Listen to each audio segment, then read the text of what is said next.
And hello, I am live, but am I alive? This is the tricky thing.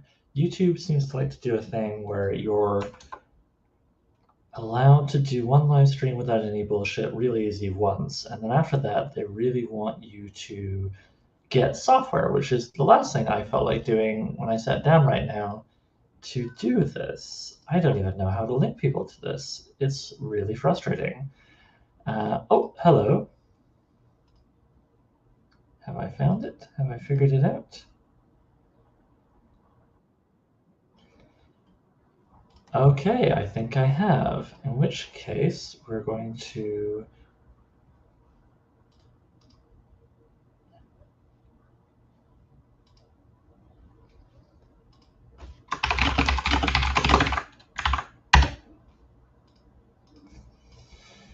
I love being deluded.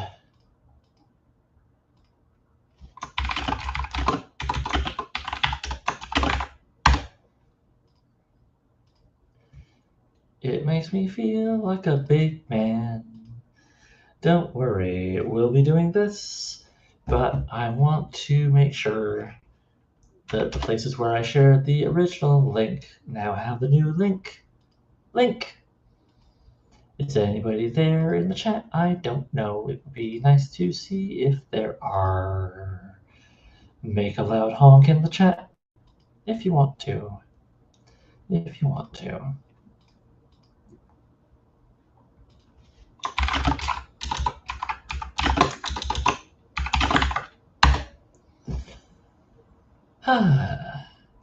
Okay.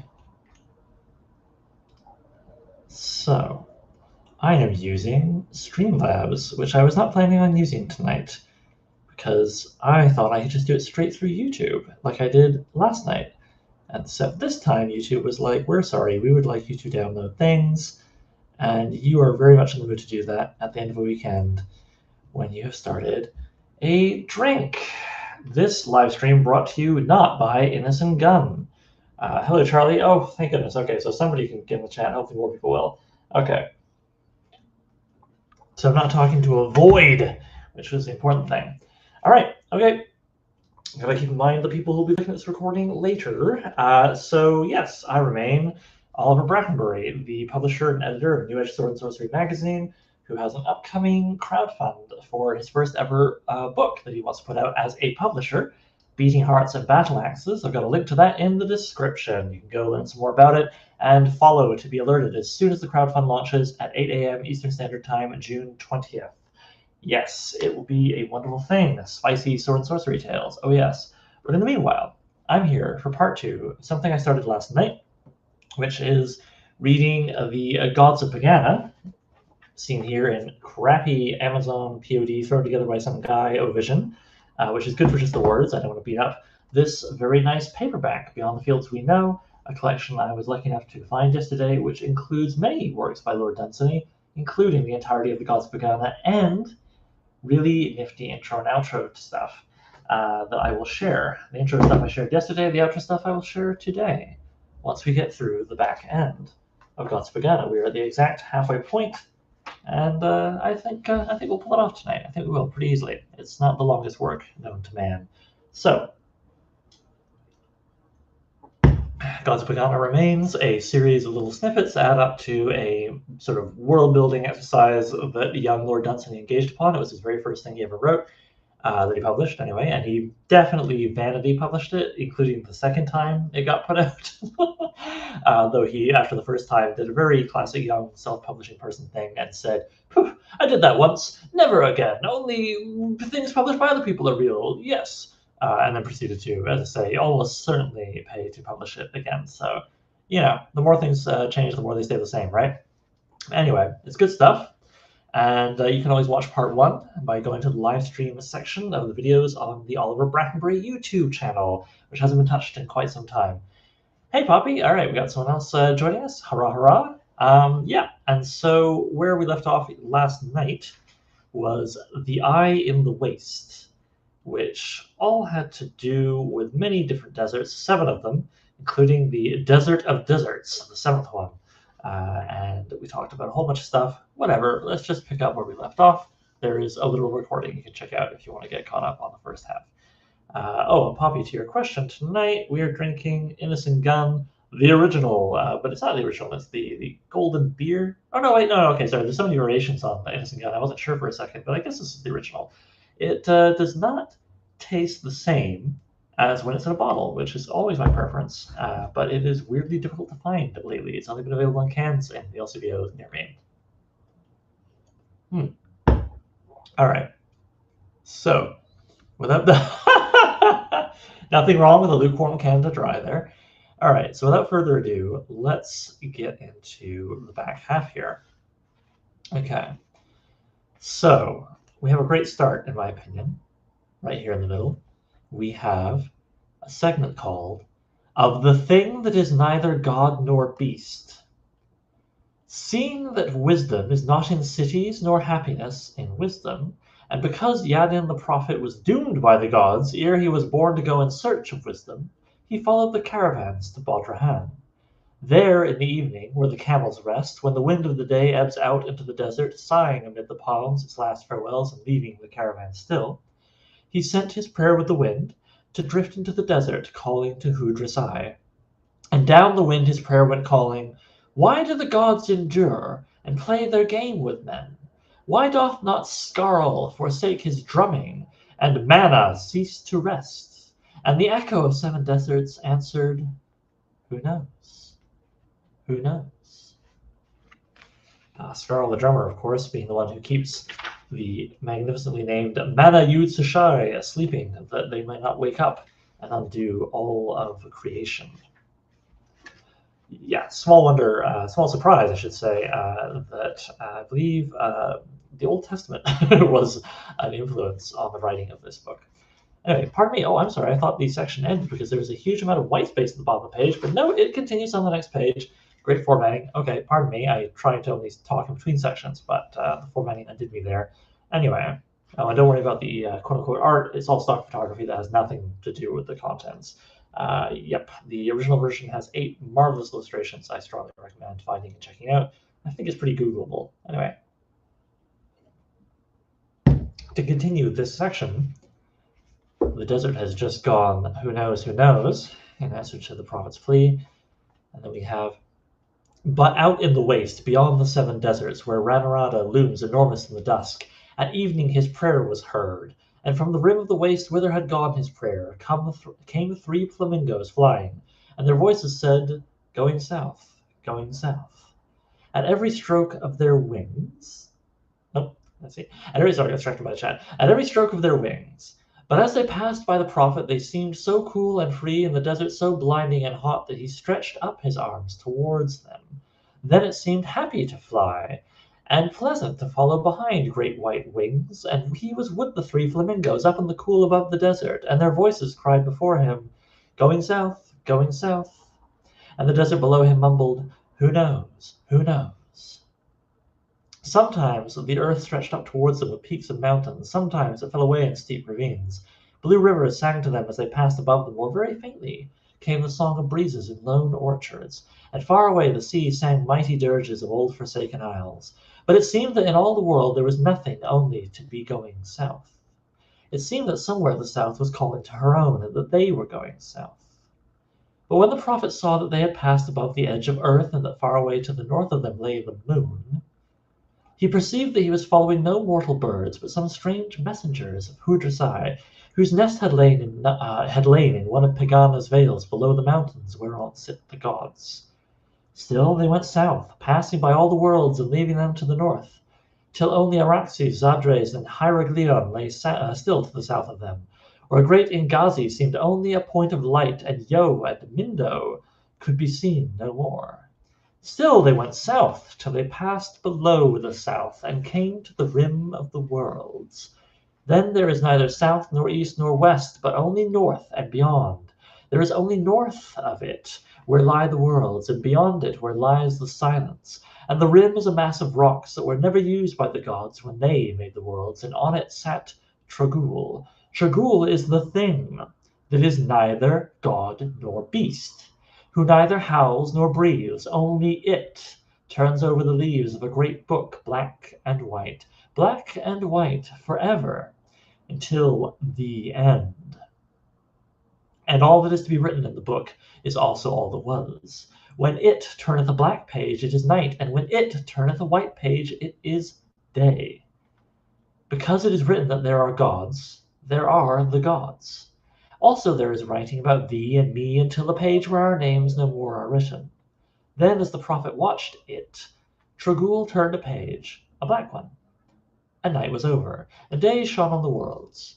Tragul is the thing that men in many countries have called by many names. It is the thing that sits behind the gods, whose book is the scheme of things. But when Yadin saw the old remembered days were hidden away with the part that it had turned, and knew that upon one whose name is writ no more, the last page had turned forever 1,000 pages back. Then did he utter his prayer, in the fact of Trogul, who only turns the pages and never answers prayer. He prayed in the face of Trogul. Only turn back thy pages to the name of one which is writ no more, and far away upon a place named Earth shall rise the prayers of a little people that acclaim the name of Trogul.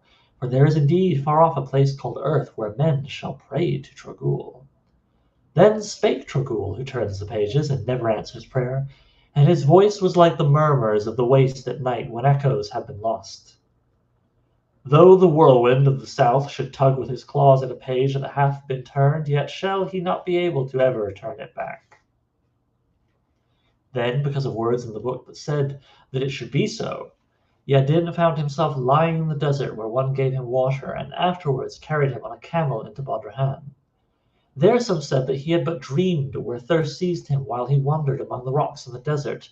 But certain aged men of Bodrahan say that indeed there sitteth somewhere a thing that is called a Trogul, that is neither god nor beast, that turneth the leaves of a book black and white, until he come to the words, Me Dun Izam, which means the end forever, and book and gods and worlds shall be no more.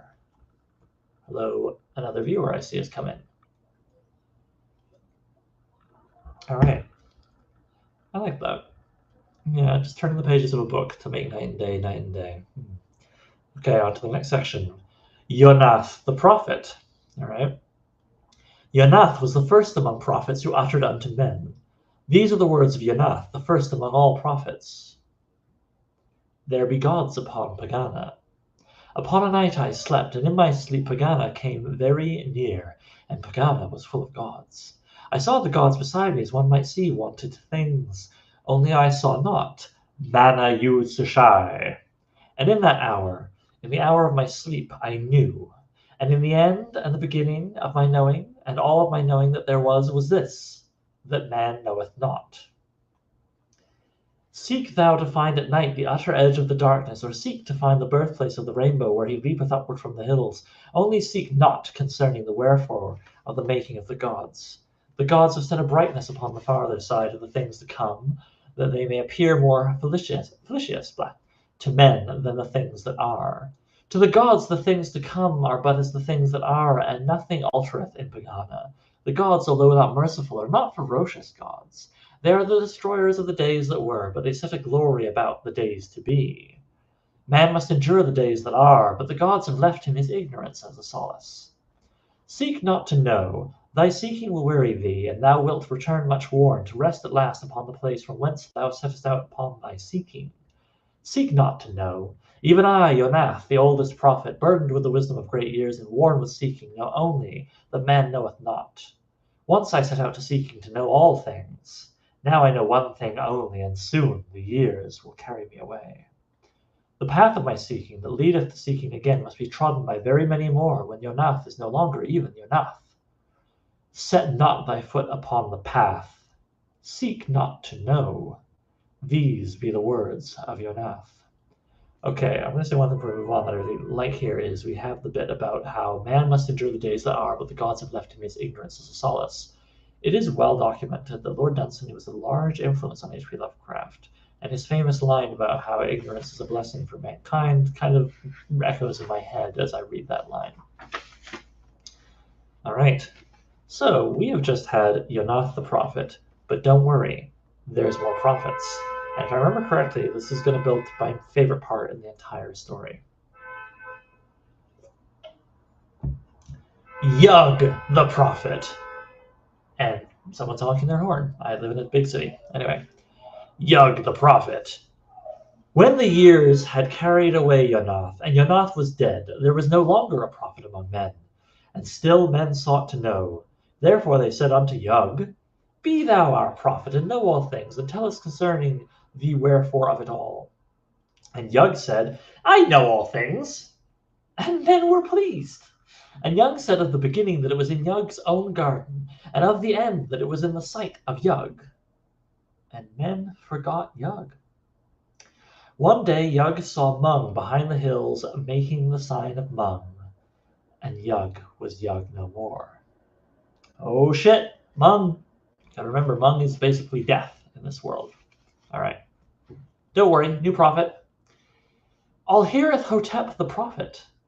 When Yug was Yug no more, men said unto Alhireth-hotep, Be thou a prophet, and be as wise as Yug. And Alhireth-hotep said, I am as wise as Yug. And men were very glad. And Alhireth-hotep said of life and death, These be the affairs of Alhireth-hotep. And men brought gifts to him. One day Alhireth-hotep wrote in a book, Alhireth-hotep knoweth all things, for he hath spoken with Mung. And Mung stepped from behind him, making the sign of Mung, saying, Knowest thou all things then, Alhireth-hotep? And Alhireth-hotep became among the things that were. Yeah, this is the sequence I love. All right, we lost a prophet, but don't worry, new prophet. Kabok the prophet. When Alhireth-hotep was among the things that were, and still men sought to know, they said unto Kabok, Be thou as wise as was Alhireth-hotep. And Kabok grew wise in his own sight and in the sight of men. And Kabok said, Mung maketh his signs against men, or withholdeth it, by the advice of Kabok. And he said unto one, Thou hast sinned against Kabok, therefore will Mung make the sign of Mung against thee. And to another, Thou hast brought Kabok gifts, therefore shall Mung forbear to make against thee the sign of Mung. One night as Kabok fattened upon the gifts that men had brought him, he heard the tread of Mung, treading in the garden of Kabok about his house at night. And because the night was very still, it seemed most evil to Kabok that Mung should be treading in his garden without the advice of Kabok about his house at night.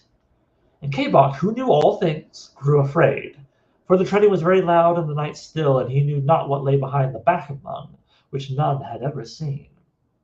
But when the morning grew to brightness, and there was light upon the world, and Mung trod no longer in the garden, Kabok forgot his fears, and said, Perhaps it was but a herd of cattle that stampeded in the garden of Kabok. And Kabok went about his business, which was that of knowing all things, and telling all things unto men, and making light of Mung. But that night Mung trod again in the garden of Kabok, about his house at night, and stood before the window of the house like a shadow standing erect, so that Kabok knew indeed that it was Mung. And a great fear fell upon the throat of Kabok, so that his speech was hoarse, and he cried out, Thou art Mung! And Mung slightly inclined his head and went on to tread in the garden of Kabok, about his house at night. And Kabok lay and listened with horror at his heart. But when the second morning grew to brightness and there was light upon the worlds, Mung went from treading in the garden of Kabok, and for a little while Kabok hoped, but looked with great dread for the coming of the third night. And when the third night was come, and the bat had gone to his home, and the wind had sank, the night was very still. And Kabok lay and listened, to whom the wings of the night flew very slowly. But ere night met the morning upon the highway between PEGANA and the worlds, there came the tread of Mung in the garden of Kabok, towards Kabok's door. And Kabok fled out of his house as flees a hunted beast, and flung himself before Mung. And Mung made the sign of Mung, pointing towards the end. And the fears of Kabok had rest from troubling Kabok any more, for they and he were among accomplished things. What a great way to say someone's died. They're now among accomplished things. Anyway, another dead prophet. Don't worry. There's someone new. Of the calamity that befell Yun-Hara by the sea, and of the building of the tower of the ending of days. When Kabok and his fears had rest, the people sought a prophet who should have no fear of Mung, whose hand was against the prophets. And at last they found Yanilara, who tended sheep and had no fear of Mung, and the people brought him to the town that he might be their prophet.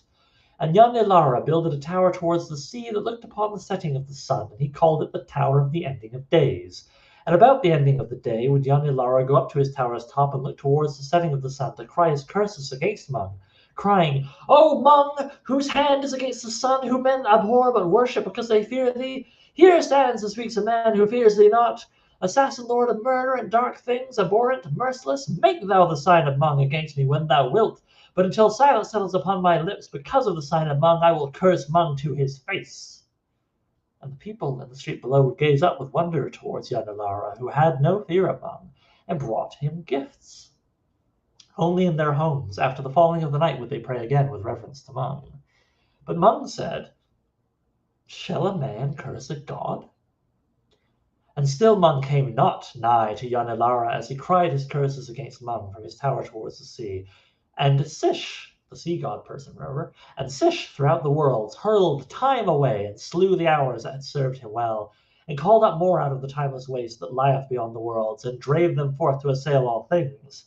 And Sish cast a whiteness over the hairs of Yanilara, and ivy about his tower, and weariness over his limbs, for Mung passed by him still. And when Sish became a god less durable to young Alara than ever Mung hath been, he ceased at last to cry from his tower's top his curses against Mung whenever the sun went down, till there came the day when weariness of the gift of Kib fell heavily upon young Alara.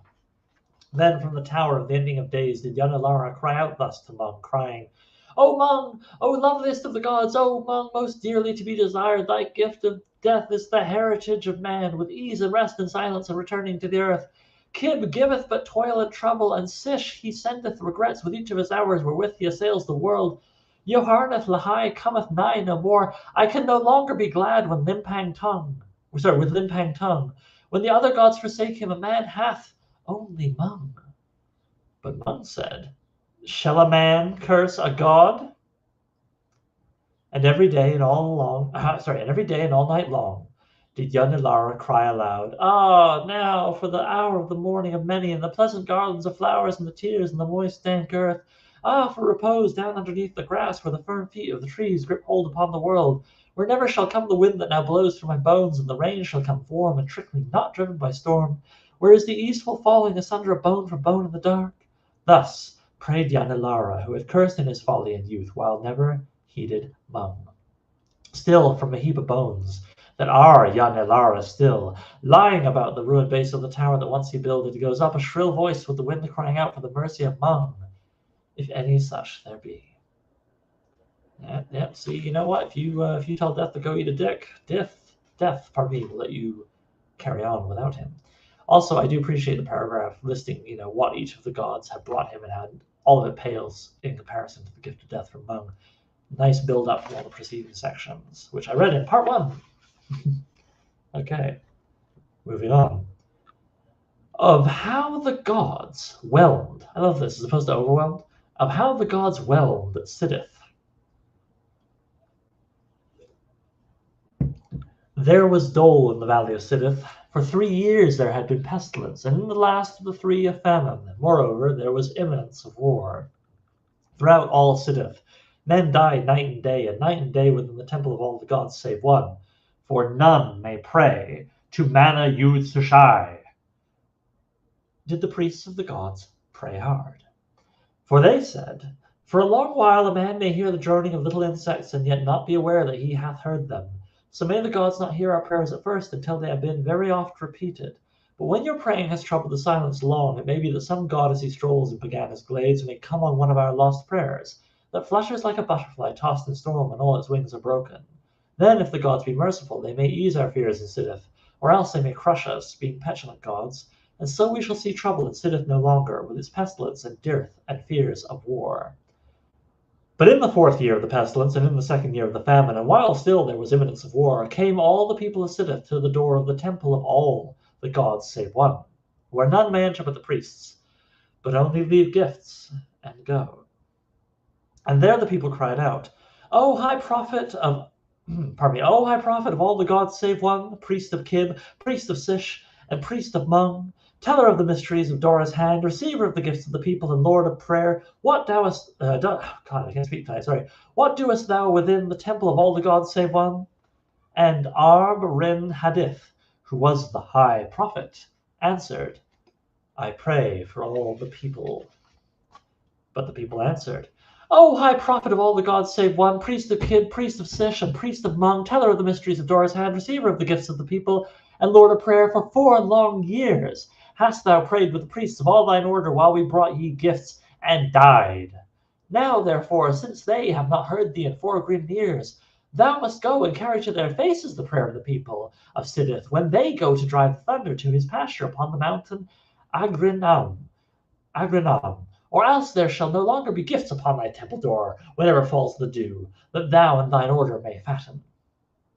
Then thou shalt say before their faces, O all the gods save one, lords of the worlds, whose child is the eclipse, take back thy pestilence from Sidith, for ye have played the game of the gods too long with the people of Sidith, who would fain have done with the gods. Then in great fear answered the high prophet, saying, What if the gods be angry and whelm Sidith? And the people answered, Then are we sooner done with pestilence and famine and the imminence of war. That night the thunder howled upon Agrinam, which stood a peak above all others in the land of Sidith. And the people took Arbrin Hadith from his people and drave him to Agrinam.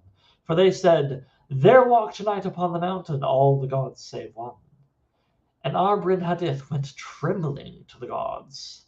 Next morning, white and frightened, from Agrinon came Arbrin Hadith back into the valley, and there spake to the people, saying, The faces of the gods are iron, and their mouths set hard. There is no hope from the gods. Then said the people, Thou shalt go to Mana Yud Sashai, to whom no man may pray. Seek him upon Agrinon, where it lifts clear into the stillness before morning, and on its summit, where all things seem to rest, surely there rests also Mana Yud Shasai. Go to him and say, Thou hast made evil gods, and they smite Sidith. Perchance he hath forgotten all his gods, or hath not heard of Sidith. Thou hast escaped the thunder of the gods. Surely thou shalt also escape the stillness of Mana Yud Shashai. Wow. Upon a morning when the sky and lakes were clear and the world still, and Agrinon was stiller than the world, Arbrin Hadith crept in towards the slopes of Agrinon because the people were urgent. All that day, having a hard time tonight. All that day men saw him climbing. At night he rested near the top, but ere the morning of the day that followed, such as rose early, it saw him in the silence, a speck against the blue, stretch up his arms upon the summit to Mana Yud Shasai. Then instantly they saw him not, nor was he ever seen of men again, who had dared to trouble the stillness of Mana Yud Shashai. Such as now speak of Sidith tell of a fierce and potent tribe that smote away a people in the valley, enfeebled by pestilence, where stood a temple to all the gods save one, in which there was no high priest. So things did not work out well for Sidith. But don't worry, there's still a little more. Already halfway through the remainder here. We're making good time. All right. New section of how Imban became high prophet in Aradec of all the gods save one. Imban was to be made high prophet in Aradec of all the gods save one. From Ardra, Rudra, and the lands beyond came all high prophets of the earth to the temple in Aradec of all the gods save one. And then they told Imban how the secret of things was upon the summit of the dome of the Hall of Night, but faintly writ, and in an unknown tongue. Midway in the night between the setting and the rising sun, they led Imban into the Hall of Night, and said to him, chanting altogether, Imban, Imban, Imban, look up to the roof where is writ the secret of things, but faintly, and in an unknown tongue. And Imban looked up, but darkness was so deep within the Hall of Night that Imban was not even the high prophets who came from Ardra, Rudra, and the lands beyond, nor saw he aught in the Hall of Night at all. Then called the high prophets, What seest thou, Imban? And Imban said, I see naught. Then spake the high prophet of Eld of all the gods save one, who is first on earth of prophets. O Imban, we have all looked upwards in the Hall of Night towards the secret of things, and ever it was dark, and the secret faint, and in an unknown tongue. And now thou knowest what all high prophets know. And Imbon answered, I know. So Imbon became high prophet in Aradec of all the gods save one, and prayed for all the people who knew not that there was darkness in the hall of night, or that the secret was writ faint and in an unknown tongue. These are the words of Imbon that he wrote in a book that all the people might know. In the 20th night of the 900th moon, as night came up the valley, I performed the mystic rites of each of the gods in the temple, as is my wont, lest any of the gods should grow angry in the night and whelm us while we slept. And as I uttered the last of certain secret words, I fell asleep in the temple, for I was weary, with my head against the altar of Dora's hand. Then, in the stillness as I slept, there entered Dora's hand by the temple door in the guise of a man, and touched me on the shoulder, and I awoke. But when I saw that his eyes shone blue and lit the whole of the temple, I knew that he was a god, though he came in mortal guise. And Dora's hand said, Prophet of Dora's hand, behold that the people may know. And he showed me the paths of Sish, stretching far down into the future time. Then he bade me arise and follow whither he pointed, speaking no words but commanding with his eyes. Therefore, upon the 20th night of the 900th moon, I walked with Dora's hand adown the paths of Sish into the future time. And ever beside the way did men slay men, and the sum of their slaying was greater than the slaying of the pestilence of any of the evils of the gods.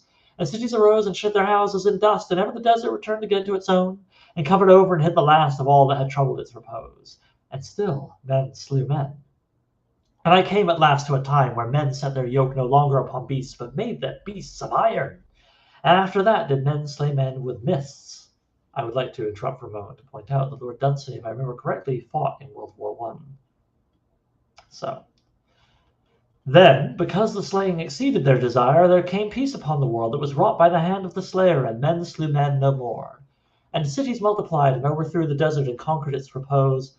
And suddenly I beheld that the end was near, for there was a stirring about PEGANA, as of one who grows weary of resting, and I saw the hound Time crouch to spring, with his eyes upon the throats of the gods, shifting from throat to throat, and the drumming of Skarl grew faint. And if a god may fear, it seemed that there was fear upon the face of Dora's hand, and he seized me by the hand, and led me back along the paths of time, that I might not see the end. Then I saw cities rise out of the dust again, and fall back into the desert whence they had arisen. And again I slept in the temple of all the gods, save one, with my head against the altar of Dora's hand. Then again the temple was alight, but not with light from the eyes of Dora's hand. Only dawn came all blue out of the east, and shone through the arches of the temple. Then I awoke and performed the morning rites and mysteries of all the gods save one, lest any of the gods be angry in the day, and take away the sun. And I knew that, because I knew who had been so near to it had not beheld the end, that a man should never behold it, or know the doom of the gods. This they have hidden. Now, I forget Lord Dunsany's opinions on religion. I think he was a religious man. I don't think he was an atheist or a cynic in that regard. But this is a very cynical chapter, with this high prophet learning what all the other high prophets know, which is basically nothing. That there's something written faintly on the roof of the temple and nobody knows how to read it. Then he turns around and writes this long story about Dora's hand visiting him and taking him up through time and showing him all of creation, more or less, except for the absolute end of it. And then being like, yeah, so that's what happens in the temple. Yeah, I learned everything, basically, except for the absolute end of things. I definitely didn't look up and see a squiggle that I couldn't fucking read. I agree, Poppy. This is fun. Well, let's keep going, folks. All right, next section. Of how Imbon met Zodrak. I've always wondered about how Imbon met Zodrak. The prophet of the gods lay resting by the river to watch the stream run by, and as he lay, he pondered on the scheme of things and the works of all the gods. And it seemed to the prophet of the gods. Pardon me? Wow. All right, let's try that again. The prophet of the gods lay resting by the river to watch the stream run by. And as he lay, he pondered on the scheme of things and the works of all the gods.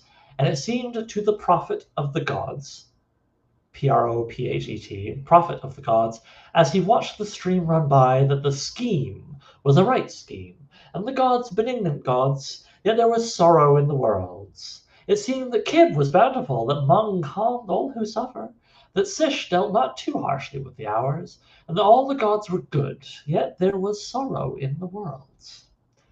Then said the prophet of the gods as he watched the stream run by, there is some other god of whom naught is writ. And suddenly the prophet was aware of an old man who bemoaned beside the river, crying, Alas, alas! His face was marked by the sign and the seal of exceeding many years, and there was yet vigor in his frame. There be the words of the prophet that he wrote in his book. I said, Who art thou that bemoans beside the river? And he answered, I am the fool. I said, Upon thy brow are the marks of wisdom, such as is stored in books. He said, I am Zodrak. Thousands of years ago I tended sheep upon a hill that sloped towards the sea. The gods have many moods. Thousands of years ago they were in a mirthful mood.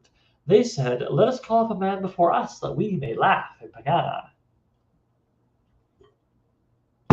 And their eyes that looked on me saw not me alone, but also saw the beginning and the end, and all the worlds besides. Then said the gods, speaking as speak the gods, Go back to thy sheep. But I, who am a fool, had heard it said on earth that whoso seeth the gods upon PEGANA became as the gods. If so he demand to their faces, who may not slay him who hath looked them in the eyes. And I, the fool, said, I have looked in the eyes of the gods, and I demand what a man may demand of the gods when he hath seen them in PEGANA. And the gods inclined their heads, and Hudrasai said, It is the law of the gods. And I, who was only a shepherd, how could I know? I said, I will make men rich. And the gods said, What is rich? And I said, I will send them love. And the gods said, What is love? And I sent gold into the worlds, and alas, I sent with it poverty and strife. And I sent love into the worlds, and with it grief. And now I have mixed gold and love most woefully together, and I can never remedy what I have done, for the deeds of the gods are done, and nothing may undo them. Then I said, I will give men wisdom that they may be glad. And those who got my wisdom found they knew nothing, and from having been happy became glad no more. And I, who would make men happy, have made them sad, and I have spoiled the beautiful scheme of the gods. And now my hand is forever on the handle of their plough. I was only a shepherd, and how should I have known? Now I come to thee as thou restest by the river to ask of thee thy forgiveness, for I would fain have the forgiveness of man. Of a man. And I answered, O Lord of seven skies, whose children are the storms, shall a man forgive a god? He answered, Men have sinned not against the gods as the gods have sinned against men since I came into their councils. And I, the prophet, answered, O Lord of seven skies, whose plaything is the thunder, thou art amongst the gods. What need hast thou for words from any man? He said, Indeed, I am amongst the gods, who speak to me as they speak to other gods, yet is there always a smile about their mouths, and a look in their eyes that saith, Thou wert a man. I said, O Lord of seven skies, about whose feet the worlds are as drifted sand, because thou biddest me, I, a man, forgive thee. And he answered, I was but a shepherd, and I could not know. Then he was gone. I love that. That might be my favorite part in the whole book. I love the sequence of prophets who keep taunting death and keep fucking dying. Those guys are great. And the punchline of the guy who taunts death so hard that he, is denied Mung's beneficence. But to me, the real end of that sort of sequence is this prophet talking to the man who was made a god. I really, really do like it quite a bit. I'll just say that. All right, onward and upward. Only a few pages to go. Yes, and as you say in the chat there, proper Karen karma. Be careful which manager you bitch to. Okay, next section. Simply called PEGANA. The prophet of the gods cried out to the gods, O all the gods save one, for none may pray to Mana-yu-Tshai. Where shall the life of a man abide when Mung hath made against his body the sign of Mung? For the people with whom ye play have sought to know. But the gods answered, speaking through the mist, Though thou shouldest tell thy secrets to the beasts, even that the beasts should understand, yet will not the gods divulge the secret of the gods to thee. The gods and beasts and men shall be all the same, all knowing the same things. That night Yaharnath Lahai came to our deck and said unto Imban, Wherefore wouldest thou know the secret of the gods, that not the gods may tell thee? When the wind blows not, where then is the wind? Or when thou art not living, where art thou? What should the wind care for the hours of calm, or thou for death? Thy life is long, eternity is short. So short that shouldest thou die, and eternity should pass, and after the passing of eternity thou shouldest live again, thou wouldest say, I closed mine eyes but for an instant. There is an eternity behind thee, as well as one before. Hast thou bewailed the aeons that passed without thee? Who art so much afraid of the aeons that shall pass? Then said the prophet, how shall I tell the people that the gods have not spoken, and their prophet doth not know? For then should I be prophet no longer, and another would take the people's gifts instead of me. I always wonder what the people actually give. I don't think we ever get that, just the fact that they love to give gifts to prophets. Anyway, and prophets love to get them. Then said Imban to the people, the gods have spoken, saying, O Imban, our prophet, it is as the people believe, whose wisdom hath discovered the secret of the gods, and the people, when they die, shall come to PEGANA, and there live with the gods, and there have pleasure without toil. And PEGANA is a place all white with the peaks of mountains, on each of them a god. And the people shall lie upon the slopes, and the people shall lie upon the slopes of the mountains, each under the god that he hath worshipped most, when his lot was in the worlds. And there shall music beyond thy dreaming come drifting through the scent of all the orchards in the worlds, with somewhere someone singing an old song that shall be as a half-remembered thing. And there shall be gardens that have always sunlight, and streams that are lost in no sea beneath skies forever blue. And there shall be no rain nor no regrets, only the roses that in highest PEGANA have achieved their prime shall shed their petals in showers at thy feet. And only far away on the forgotten earth shall voices drift up to thee that cheered thee in thy childhood about the gardens of thy youth. And if thou sighest for any memory of earth, because thou hearest unforgotten voices, then will the gods send messengers on wings to soothe thee in PEGANA, saying to them, there one sigheth who hath remembered earth, and they shall make PEGANA more seductive for thee still, and they shall take thee by the hand and whisper in thine ear till the old voices are forgot. And besides the flowers of PEGANA, there shall have climbed by then until it hath reached to PEGANA the rose that clambered about the house where thou wast born.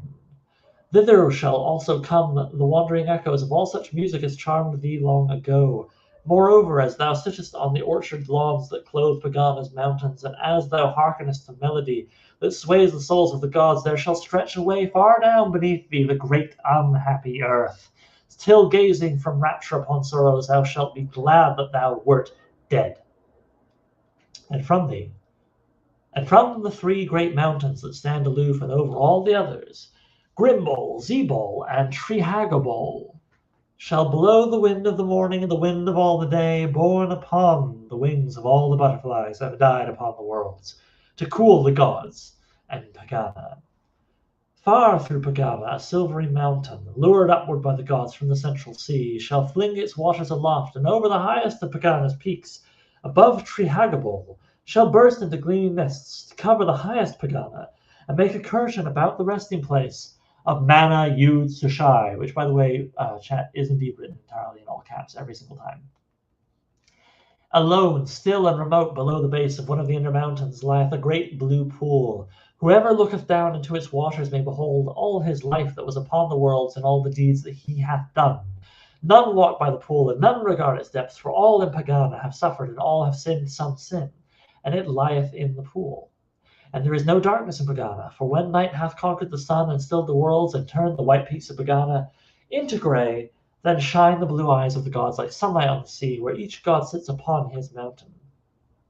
And at the last, upon some afternoon, perhaps in summer, shall the gods say, speaking to the gods, what is the likeness of Mana Yud Sushai, and what the end? And then shall Mana Yud Sushai draw back with his hand the mists that cover his resting, saying, this is the face of Mana Yud Sushai, and this is the end.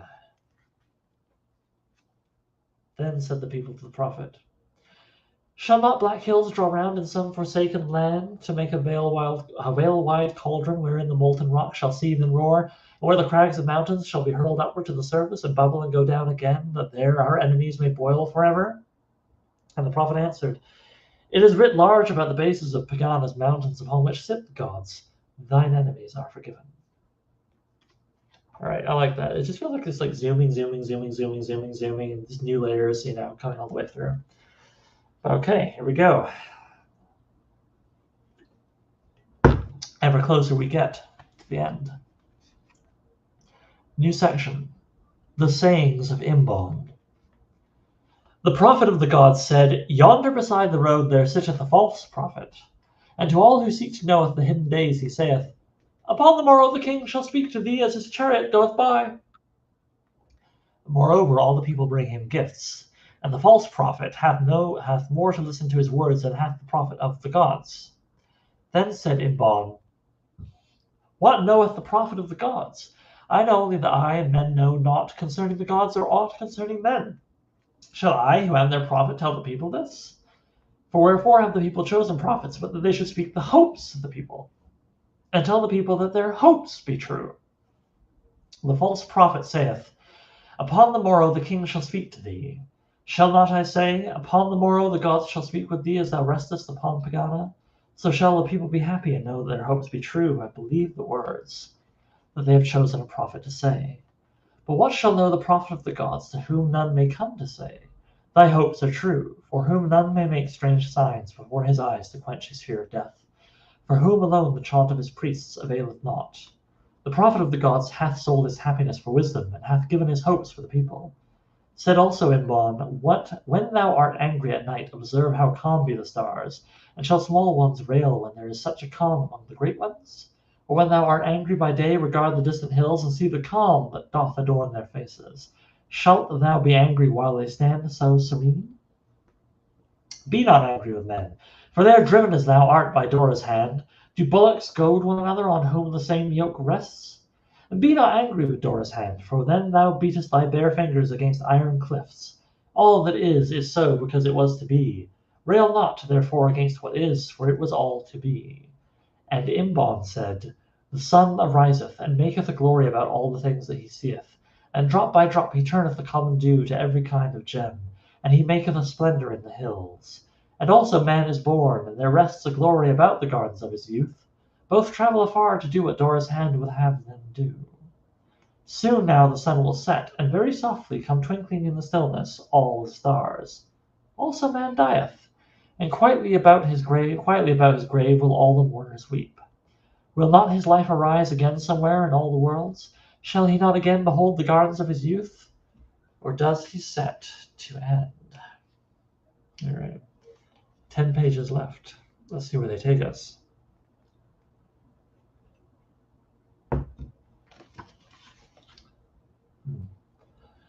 New section of how Imbon spake of death to the king. There trod such pestilence in Aradec that the king, as he looked abroad out of his palace, saw men die. And when the king saw death, he feared that one day even the king should die. Therefore he commanded guards to bring him before him the wisest prophet that should be found in Aradec. Then heralds came to the temple of all the gods save one, and cried aloud, having first commanded silence, crying, Razahan, king over Aradec, prince by right of Ildun and Ildon, and prince by conquest of Pathia, Ezek, and Azam, lord of the hills, to the high prophet of all the gods save one, send salutations. Then they bore him before the king. And the king said unto the prophet, O prophet of all the gods save one, shall I indeed die? And the prophet answered, O king, thy people may not rejoice forever, and some day the king will die. And the king answered, This may be so, but certainly thou shalt die. It may be that one day I shall die, but till then the lives of the people are in my hands. Then guards led the prophet away, and there arose prophets in Aradec who spake not of death to kings. Yep, I should be keeping like a prophet death count. I kind of love it. All right, next section. Don't tell kings they're gonna die. New section of Ood. Oh yes, Ood. O-O-D. Men say that if thou comest to Sundari beyond all the plains, and shalt climb to his summit before thou art seized by the avalanche which sitteth always on his slopes, that then there lie before thee many peaks, and if thou shalt climb these and cross their valleys, of which there be 7, and also 7 peaks, Earlier there were 7 deserts. Anyway. Thou shalt come at last to the land of forgotten hills, where amid many valleys and white snow there standeth the great temple of one God only. Therein is a dreaming prophet, who doeth naught, and a drowsy priesthood about him. These be the priests of Mana Yud Seshai. Within the temple it is forbidden to work, also it is forbidden to pray. They rest as Mana rests, and the name of their prophet is Ud. Ud is a greater prophet than any of all the prophets of earth, and it hath been said by some that were Ud and his priests to pray chanting all together, and calling upon Mana Yud Seshai, that Mana Yud Seshai would then awake, for surely he would hear the prayers of his own prophet. Then would there be worlds no more. There is also another way to the land of forgotten hills, which is a smooth road and a straight that lies through the heart of the mountains, but for certain hidden reasons it were better for thee to go by the peaks of snow, even though thou shouldest perish by the way, that thou shouldest seek to come to the house of Ud by the smooth straight road. I love that. All right. Second last section. The river. There arises a river in Pegana that is neither a river of water nor yet a river of fire, and it flows through the skies and the worlds to the rim of the worlds, a river of silence. Through all the worlds are sounds, the sounds of moving, and the echoes of voices and song, but upon the river is no sound ever heard, for there all echoes die. The river arises out of the drumming of Skarl, and flows forever between banks of thunder, until it comes to the waste beyond the worlds, beyond the farthest star, down to the sea of silence. I lay in the desert beyond all cities and sounds, and above me flowed the river of silence through the sky. And on the desert's edge night fought against the sun, and suddenly conquered. Then on the river I saw the dream-built ship of the god Yoharneth Lahai, whose great prow lifted grey into the air above the river of silence. Her timbers were olden dreams dreamed long ago, and poets' fancies made her tall, straight masts, and her rigging was wrought out of the people's hopes. Upon her deck were rowers with dream-made oars, and the rowers were the people of men's fancies, and princes of old story, and people who had died, and people who had never been. These swung forward and swung back to row Yoharneth Lahai through the worlds with never a sound of rowing. For ever on every wind float up to Pegana the hopes and the fancies of the people which have no home in the worlds, and there Yoharneth Lahai weaves them into dreams to take them to the people again. And every night in his dream-built ship Yoharneth Lahai setteth forth, with all his dreams on board, to take again their old hopes back to the people and all forgotten fancies. But ere the day comes back to her own again, and all the conquering armies of the dawn hurl their red lances in the face of the night, Yoharneth Lahai leaves the sleeping worlds and rows back up the river of silence that flows from Pegana into the sea of silence that lies beyond the worlds. And the name of the river is Imrana, the river of silence. All they that be weary of the sound of cities and very tired of clamor creep down in the night time to Yoharneth Lahai's ship, and going aboard it among the dreams and the fancies of old times lie down upon the deck, and pass then from sleeping to the river, while Mung behind them makes the sign of Mung, because they would have it so. And lying there upon the deck among their own remembered fancies, and songs that were never sung, and they drift up Imrana ere the dawn, where the sound of the cities comes not, nor the voice of the thunder is heard, nor the midnight howl of pain as he gnaws at the bodies of men, and far away and forgotten bleat the small sorrows that trouble all the worlds. But where the river flows through Pegana's gates, between the great twin constellations Yum and Gotham, where Yum stands sentinel upon the left and Gotham upon the right, there sits Sarami, the lord of all forgetting. And when the ship draws near, Sarami looketh with his sapphire eyes into the faces and beyond them of those that were weary of cities, and as he gazes, as one that looketh before him, remembering naught, he gently waves his hands. And amid the waving of Sarami's hands there fall from all that behold him all their memories, from all that behold him all their memories, save certain things that may not be forgotten even beyond the worlds. It hath been said that when Skarl ceases to drum, and Mana Yud Seshai awakes, and the gods of Pegana know that it is the end, that then the gods will enter galleons of gold, and with dream-born rowers glide down Imrana, who knows whither or why, till they come where the river enters the silent sea, and shall there be gods of nothing, where nothing is, and never a sound shall come. And far away upon the river's banks shall bay their old hound Time, that shall seek to rend his masters, while Mana Yud Sushai shall think some other plan concerning gods and worlds. All right. Final section. Are you ready?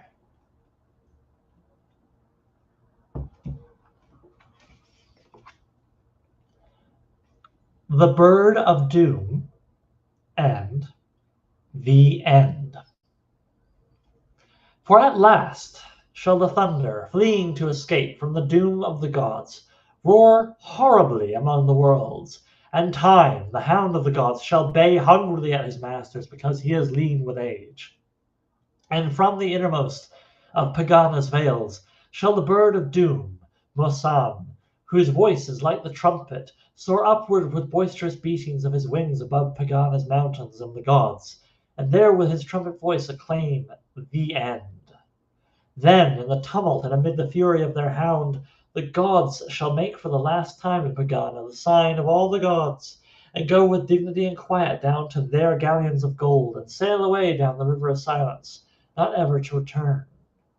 Then shall the river overflow its banks, and a tide come setting in from the silent sea, till all the worlds and the skies are drowned in silence, while Mana Yud Sushai, and in the middle of all, sits deep in thought. And the hound Time, when all the world and cities are swept away whereon he used to raven, having no more to devour, shall suddenly die. Dead dog, that's sad. But there are some that hold, and this is the heresy of the Cygoths, that when the gods go down at the last into their galleons of gold, Mung shall turn alone, and, setting his back against Trihagobol, and wielding the sword of severing which is called Death, shall fight out his last fight with the hound Time, his empty scabbard Sleep, clattering loose beside him. There under Trihagobol they shall fight alone when all the gods are gone. And the Cygoths say that for 2 days and nights the hound shall leer and snarl before the face of Mung, days and nights that shall be lit by neither sun nor moons, for these shall go dipping down the sky with all the worlds as the galleons glide away, because the gods that made them are gods no more. And then shall the hound, springing, tear out the throat of Mung, who, making for the last time the sign of Mung, shall bring down death crashing through the shoulders of the hound, and in the blood of Time that sword shall rust away. Then shall Mana Yud Sushai be all alone, with neither death nor time, and never the hours singing in his ears, nor the swish of the passing lives. But far away from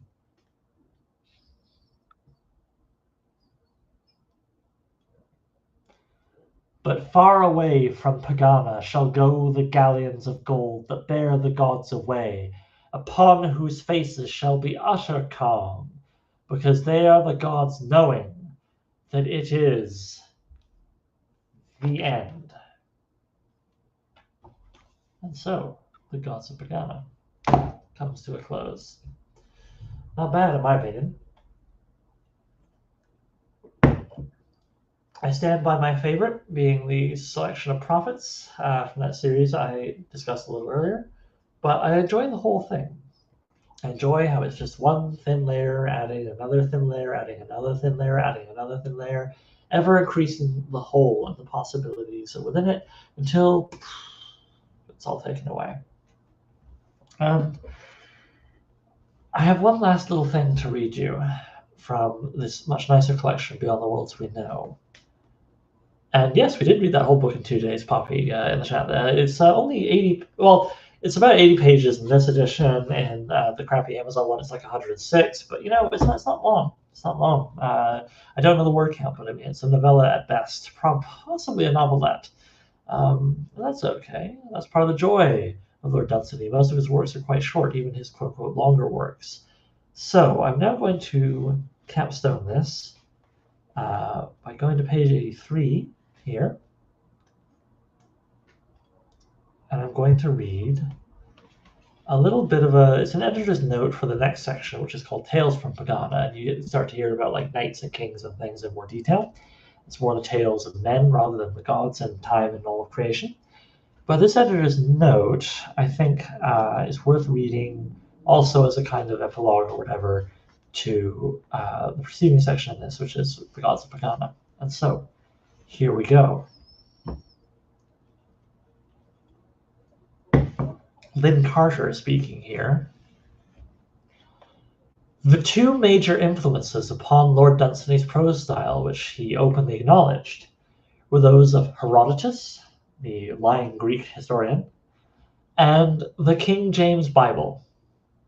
I am not sufficiently adept in the study of the first and greatest of the Greek historians to detect any stylistic deviations from that source, but the influence of the King James's prose is visible in biblical rhythms and phrasings Dunsany employed. Indeed, the resemblance goes beyond that, for the Gods of Pegana is not so much a volume of short series as it is a work of invented mythology, the Old Testament of the gods who were worshipped in the lands about Pegana. Dunsany's fellow countryman, Padraic Colum, was to my knowledge the first to observe the true novelty of the concept behind the Gods of Pegana. His mind, Colum wrote of Dunsany in 1917, began like an ancient literature with mythology. He told us first about the gods of the lands where his priests and kings and shepherds were to abide. The innovation was a striking one, but for some peculiar reason no other fantasy writer has followed Dunsany in it. However, it was this particular aspect. Sorry everyone, breathing in a lot of air while talking and drinking beer is a great way to burp. Pro tip for people who want to burp. Right. The innovation was a striking one, but for some peculiar reason no other fantasy writer has followed Dunsany in it. However, it was this particular aspect of Dunsany's artistry that seized upon the imagination of H.P. Lovecraft when he discovered his first Dunsany collection in 1919. This invented pantheon of, and this is italicized here, Dio Nouveau, struck him, as it strikes most of us, as a superbly original conception. It was from the Gods of Pegana that Lovecraft conceived of his Cthulhu mythos pantheon, and Dunsany's peculiar style of coined names, redolent of both Hebrew and Greek sounds, reappears in Lovecraft, a theme elaborated on in the terminal note to our present book. Oh, well, maybe I'll just go to that terminal note. This suggests the immediacy and the impact of the elder writer upon the younger. Dunsany had now invented both the paradise of his imaginary kingdoms at the edge of the world and the divinities that reigned thereover, together with myths and even something of their liturgy. In his next book, Time and the Gods, he turned to creating the hero tales and kingly legends of these remote and fabulous lands. It was written during the winter of 1904 and the following summer while Dunsany and his bride were living in Wiltshire, where they had rented a house called Rood Ashton. That's spelled R-O-D, but I love the idea of it just like, Rood Ashton, you know that rude guy. I don't know. Dunsany recalled that Rood Ashton had fine woods about it that were perfect for shooting parties. He was the lord, remember. Of this period he wrote, "There occasionally came to me some vivid and strange scene, and an idea for a story which I dictated to my wife, and found that, whether it was that her pen moved much faster than mine, or that the glare of the white paper used to shine between me and my visions, I was able to unfold a tale with an ease that I had not known when I had tried to pursue my fancies with my own pen." I, a lord, figured out it's easier to do things when you have help. Time and the Gods was not completed during that stay in Wiltshire. The young couple spent Christmas with Lady Dunsany's parents at Middleton, and in February 1905 travelled to Castle Dunsany, the 13th century Norman stronghold in County Meath, Ireland, that was the hereditary family seat. The following summer they took a house in London, and it was there that Lord Dunsany completed his second book. This book, Dunsany later recorded, like The Sword of Welleran, which followed it, was named, as most books of short stories are, on what I think is a wrong principle, that is to say, from one tale in the book. I merely followed the usual custom, but I think now that a book should have a name of its own. Here follow 10 stories from Time and the Gods, of which the first few tales show ways in which Dunsany built upon the background and settings he had already established for his Pegana mythos. Okay, so yes, I like that little bit of extrapolation, extra detail on his influences and how he influenced Lovecraft. That is one of many ways that Dunsany was influential. I don't know that it's discussed here, but hand to God, he influenced Tolkien. This whole thing created the myth cycle, etc., etc. It just feels too, All right, so we were told this theme of Hebrew and Greek sounds reappearing in Lovecraft, etc., is elaborated on in the terminal note to our present book. I have not read this, but let's skip to the end here. Let's go to the end of this. Go to the afterword, written by Lynn Carter. Okay, all right. I will read this last section, and that will be the end of our little exercise here. This is called The Naming of Names, Notes on Lord Dunsany's Influence on Modern Fantasy Writers. Now, modern in this case, we have to remember, is the early 70s. But remember also that, of course, contemporary writers sometimes read of people from Dunsany's era, including Dunsany himself, but also the chain is unbroken. Dunsany influences Lovecraft, influences Stephen King, influences so-and-so and such, all the way up to today. So I firmly believe, as someone who until only yesterday volunteered for about 7.5 years in the support of an archive of science fiction and fantasy called the Merrill Collection, found in Toronto, the largest extant collection of such things in the Western Hemisphere that is publicly accessible. You don't have to be a member of a university or any such thing. You just have to have a library card or just show up and be like, hello. And you can check out any number of the 80,000 plus items they have, including beautiful first editions of The Gods of PEGANA, which is how we got here, me reading that a few years ago and falling in love with it. Yeah. All right, I'm babbling a bit. Let's move on. The Naming of Names, Notes on Lord Dunsany's Influence on Modern Fantasy Writers. In this book, Lynn Carter speaks, in this book I have noted that stories like those you have just read strongly influenced the writers who came after him in the genre of fantasy. I would like to briefly expand on this notion for a moment. It is the lot of few writers to do something wholly new. Most of those whom we land as writers of great originality, founders of schools and such like, deserve the accolade only in part. For example, it is generally conceded that Robert E. Howard, in founding the popular school of sword and sorcery, was a writer of originality. Even a cursory look at the facts show that this is simply not so. The indomitable warrior hero who brawls and battles his way through adversaries, human, divine, demonic, and monstrous, did not originate with Howard's Conan of Sumeria, but can be seen in Beowulf and Siegfried, Hercules, and Gilgamesh. What Howard actually did was literally bring the hero myth up to date, recast it in the form of colorful, fast-moving pulp adventure fiction. Lord Dunsany, on the other hand, actually did invent the fantasy short story laid in imaginary landscapes. It is not impossible to find a story or two here and there written before him. However, he was the writer who specialized in the form, and it was through his stories that the subsequent early masters of fantasy discovered it. Almost everyone in the field read him, whether or not he was visibly influenced by him. Cable, for example, Cabell, for example, admired his stories and has remarked upon a couple of them in print. Although I cannot document the fact, I personally have no doubt that A. Merritt and C.S. Lewis and Professor Tolkien, as well, read Dunsany's short stories of fantasy. It must be kept clearly in mind that fantasy, as we know it, is actually a very recent literary innovation. After all, the first novel in the genre was only published in 1895. That may seem like the first gasp of the Stone Age to some of my younger readers, but it was only 77 years ago, which is not really very ancient. At the time, George MacDonald, the author of Phantastes and Lilith, was 71. George Meredith, the author of The Shaving of Shagpat, was 67. Dunsany himself was a boy of 17, and Cabell only a year younger. E.R. Edison was a boy of 13, and A. Merritt was 11, while Lovecraft was 5 years old. Tolkien 3, and Clark Ashton Smith 2. These 10 men, including William Morris, who wrote that first fantasy novel and had yet a year to live in 1895, these giants who between them forged out of the fiery crucible of their burning imagination the world of fantasy literature as we know it today, were all alive during that same landmark year of 1895. Now, there are several ways to demonstrate the influence of one writer upon another. You can trace the influence of one prose style on another, of one kind of plot on another, of one technique of storytelling or fad of dialogue or innate philosophy, and so on. I will briefly explore Dunsany's impact on the writers who arose after him through their use of invented names, one of the unique tricks of the trade peculiar to fantasy writers of the imaginary kingdoms genre. I think I hardly need point out to my reader that when a writer is literally creating a new world on paper, a world that has no real historical or geographical or even mythological relation to the world we live in,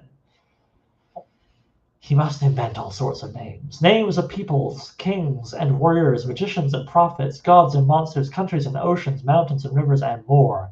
This is a highly intricate literary task, an integral part of the artistry of fantasy writing, and Dunsany was its first and probably its greatest master. Each of the great fantasy masters has handled it in a highly characteristic manner. Let's just briefly look at Lord Dunsany's influence on later writers through this single facet. the naming of names. Dunsany has admitted that his own prose style was influenced by two sources, the King James Bible and Herodotus. I don't know enough about the actual literary style of the ancient Greek historian to detect any signs of his influence on Dunsany's prose, but I can see it in his choice of story material. For Herodotus didn't really write history in the sense we use the term history today. The art has evolved in very many different directions since his time. What he really did was to set down marvel tales told to him by Persian magi and Egyptian priests and such. Of course, Dunsany teems with much the same sort of fabulous material, and from Greek writers such as Herodotus, Dunsany became infected with the love of the very sound and flavor of Greek names. Dunsany himself admits that in his autobiographical writings, Dunsany himself admits this in his autobiographical writings. He tells of how, during his school days at Sheen, he studied the Greek and Latin classics and reported the result. My head began to fill with the sounds of Greek and Latin words and continued to do so afterwards at Eton. Jesus Christ, he's posh. Until my memory held the echoes of more stately syllables than I knew the meaning of. And when geography was tumbled on top of this, my mind was very full of the material needed for the names of strange rivers and cities. Stately syllables. Those of us who write fantasy and those who have been involved with the small, curious art of name invention for most of our lives know what Lord Dunsany means by this odd phrase. Those of my readers who are laymen in this must trust that I know what I am talking about. The art of coining names is a strange one, half intuitive, half mystical. We learn to listen to the sound and music of a coined name, and to become sensitive to the connotations it evokes. For an invented name conjures up a host of connotations, just as a brilliant image in a line of poetry does. I wish I could discuss this technically using all the proper scientific terminology, making learned references to phonemes and such, but I must leave that to the linguists amongst my readership. Perhaps Professor Tolkien could best explain why certain sounds and combinations of sounds connote certain cultures, certain associations. I can explain it only vaguely, with a poet's intuition as my guide, but surely you will understand what Dunsany means by stately syllables. If you will pronounce aloud and slowly, listening to their intrinsic rhythm and innate music, such of his splendid names as Erlathdronion or Sadathrion, which savor, to my ear, of proud imperialist capitals, or Zeretzula and Ongzwarba and Zirundarel, which have a weird unearthliness all their own. Nor did it take Dunsany to introduce the sound and music of those grand Greek and Latin names to us fantasy writers who have come along after him, but what he did in fact do was introduce us to Hebrew. The influence of the King James Bible is far more obvious in Dunsany's work than is that of Herodotus. It seeped all the way down into his very plot structure. Look at any of his tales of proud, doomed cities tottering on the brink of a catastrophe, with ragged prophets foretelling their ominous and impending fall. For example, a tale like The Fall of Babelkund, which I have included in my recent anthology, New Worlds for Old. Buy it now. And see whether or not it reminds you of doomed biblical metropoles, like glorious Nineveh, to whom the prophet of Jonah was dispatched to announce its destruction. The biblical flavor can be seen also in his slow, rolling prose style and its odd mingling of simplicity and grandeur, but it appears most clearly in his invented names. The typically Dunsanian invented name has a peculiarly Hebraic sound to it. It comes and it goes, but it is clearly there in such names as Warnath Navai and Yaharnath Lahai, both of which he perhaps derived from Rameth Lehi in Judges 16, the battlefield whereon Samson slew the Philistines with the jawbone of an ass. Dunsany's stories teem with Hebraic-sounding names like Hobbith and Habanea, which sound very much like biblical prophets or patriarchs. Other languages appear in these names too, Japanese in such names as Limpang Tong, and there is a clearing of Greek in such names as Sagastrian, Araxes, Zadris, and Heraglion. But in general, the Hebrew flavor predominates through the texture of his invented names. He was the first fantasy writer to use such names. Now, you may ask, just exactly what do I mean by the Hebrew sound in the names in Dunsanian fantasy? Again, I wish I were a scholar of comparative linguistics, a professional like Tolkien, but I am not, and must set aside the proper technical terms to speak vaguely of mere sound alone. At any rate, when I think of Hebrew, I think of the peculiar and unique style and the look and sound of names such as Japheth and Tarshish, Mizraim and Haggai and Hagar, Kadesh and Naphish and Timnath, Shaddai and Elohim. Names, to be brief about it, that are soft and breathy, names that lack the hard angular clarity of a name like Araxes or Sardanak. Names, finally, in which appear very frequently diphthongs like I and E, or consonants like the and sh and p, and the peculiar double G used immediately after a vowel, Such names do not appear prior to Dunsany. William Beckford and George Meredith used Persian or Arabic. By the way, we're almost near the end. In case you're wondering, used Persian or Arabic names, and William Morris worked briefly with Saxon or English-derived names. As for E.R. Edison, who came a bit later, his names are sometimes Gaelic, Brandoctaha, Koshra, Pirvaka, sometimes Greek, Sophonisbia, Zia Gorish, Presmira, very often Roman, Corinius, Galandius, Flaminius, and Mezentius, which he borrowed from the Aeneid of Virgil, and occasionally purely his own, as with Goldry Bluzco, which sounds like nothing in the world except pure Lilliputian, recall Dean Swift's coinage of Quinbus Flestrum, and Glumdalclitch. Jesus. This Dunsanian element in invented names entered the field of modern fantasy through the work of his most ardent enthusiast, H.P. Lovecraft. Lovecraft adored and emulated Dunsany, whose books he first encountered in 1919. Thereafter, his letters to his friends are sprinkled with such phrases as though Pegana knows I need a haircut, and imprecations addressed to Mana Yud Sushai, starting with Polaris, written rather curiously in 1918. A year before he first discovered Dunsany, he wrote some 22 stories in various degrees of Dunsanity, the period culminating in 1926 with the short novel The Dream Quest of Unknown Kadath. Thereafter, he turned his efforts towards his better-known Cthulhu mythos stories, but the habits of Dunsanian name-coining had become second nature and continued through his career. In names like Sarnath and Yog-Sothoth and Yuggoth, Lovecraft carried into his own fiction what I fancy to be the Hebraic-sounding name styles introduced by Dunsany. Some of them were extremely close to the Hebrew, as Azazoth is to Azazel, and Shagai to Haggai, and Kadath to Kadesh, and Timnath, and some of them were extremely close to the Dunsanian originals, as Nyarlathotep seeks to echo Dunsany's Alhirath Hotep, and Uath Nagai echoes Yoharnath Lahai.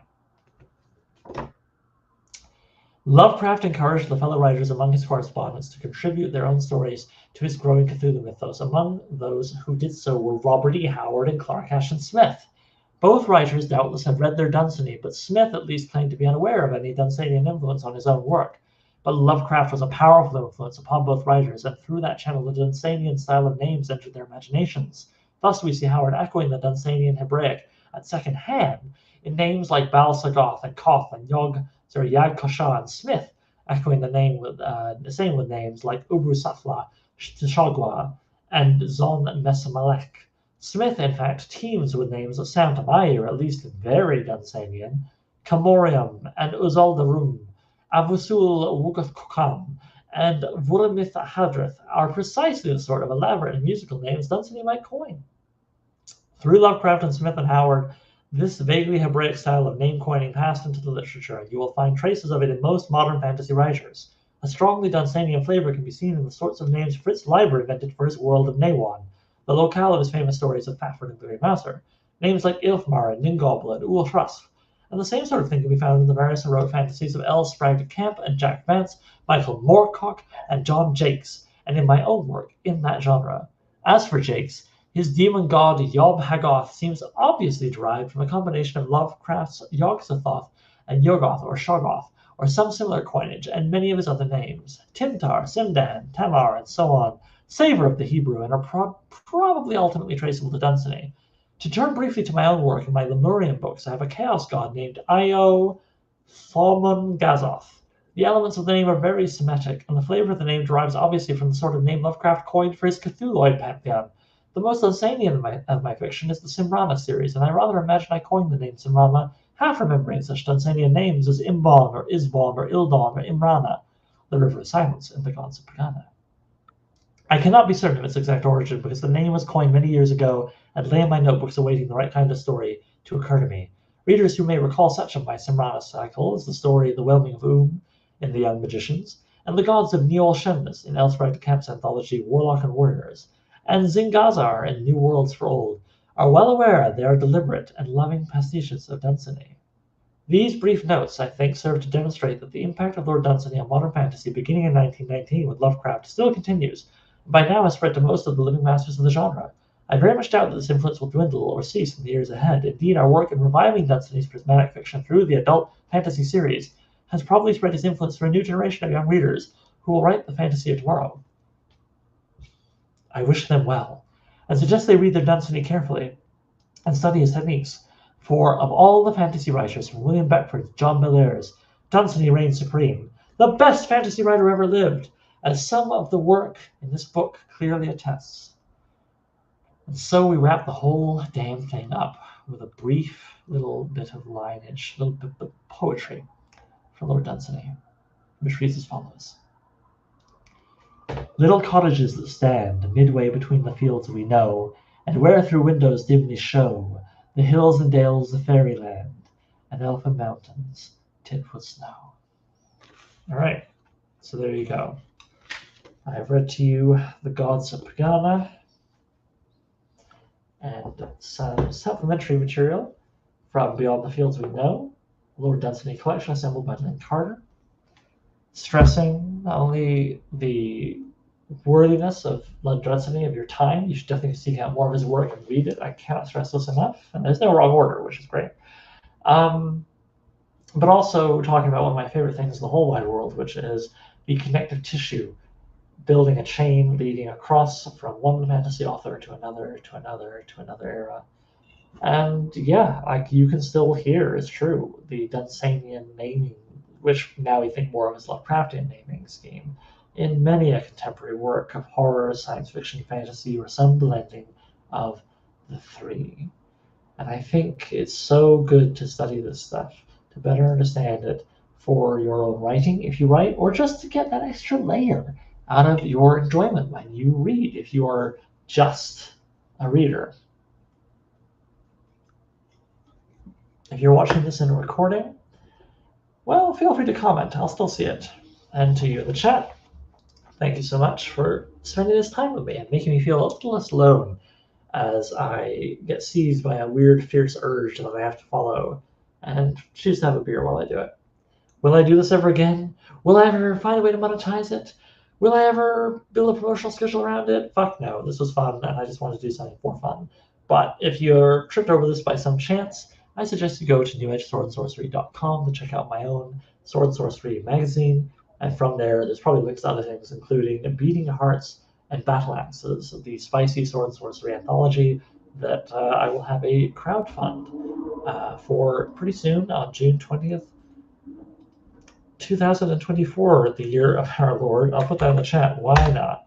The link where people can go to either see the crowdfund, if it's happening by the time you see this, or to receive the teaser page, which is what is up currently, telling more about the project, showing some very cool art, including a full wraparound cover, and having a little button you can press to be alerted when the crowdfund launches. There is literally a special reward for the very first backer, as well as something that only people who back in the first 48 hours will get. So, you know, there's a reason to sign up to be alerted. Okay, now let's see if I can end this stream. I think I can. I think I found the button. I think Scarl the drummer will cease to beat his drum in 3, 2, 1.